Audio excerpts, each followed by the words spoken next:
కాకినాడ ఇంద్రపాలెం గ్రామంలో వేంచేసిన శ్రీ మందేశ్వర సుబ్రహ్మణ్యేశ్వర స్వామివారి ఆలయం శని త్రయోదశి సందర్భంగా భక్తులతో కిక్కిరిసింది. తెల్లవారుజాము నుండి జిల్లా నలుమూలల నుండి పెద్ద సంఖ్యలో తరలివచ్చిన భక్తుల ఆలయ పుష్కరిణిలో పుణ్యస్నానాలు ఆచరించి శ్రీ మందేశ్వర స్వామివారిని దర్శించి ప్రత్యేక పూజలు, అభిషేకాలు భక్తి శ్రద్ధలతో నిర్వహించారు. ఆలయ అర్చకులు దత్తాత్రేయ శర్మ, మధుశర్మలు ఆలయంలో శ్రీ మందేశ్వర స్వామివారికి తైలాభిషేకాలు, విశేష పూజలు వైభవంగా జరిపించారు. ఆలయానికి విచ్చేసే భక్తులు స్వయంగా స్వామివారిని పూజించేందుకు గల్లాతో గొట్టాన్ని ఏర్పాటు చేయడంతో భక్తులు వారి స్వహస్తాలతో తైలాభిషేకాలు చేశారు. ఈ సందర్భంగా ఆలయ అర్చకులు మధుశర్మ, ఎగ్జిక్యూటివ్ ఆఫీసర్ జోగా సత్యనారాయణ మాట్లాడుతూ ఆలయానికి విచ్చేసే భక్తులకు ఎలాంటి అసౌకర్యం కలగకుండా అన్ని ఏర్పాట్లు చేసినట్లు వెల్లడించారు.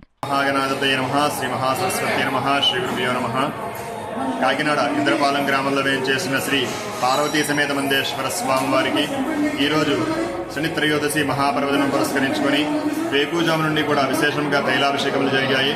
ఈరోజు తైలాభిషేకములు చేసుకున్నట్లయితే ఏలినాటి శని, అర్ధాష్టమ శని, సప్తమ శని ఇత్యాది సమస్త శని దోషాల నుండి కూడా విముక్తి పొందిన వారే సుఖంగా ఉండే విధంగా స్వామివారు కరుణా కటాక్షాలు అందజేస్తారు. కాబట్టి భక్తులందరూ కూడా ఈ రోజు వచ్చి స్వామివారిని దర్శించుకుని వీలైతే కొంచెం నూనెతోటి తైలాభిషేకం చేయించుకుని వెళ్ళవలసిందిగా కోరి ప్రార్థిస్తున్నాము.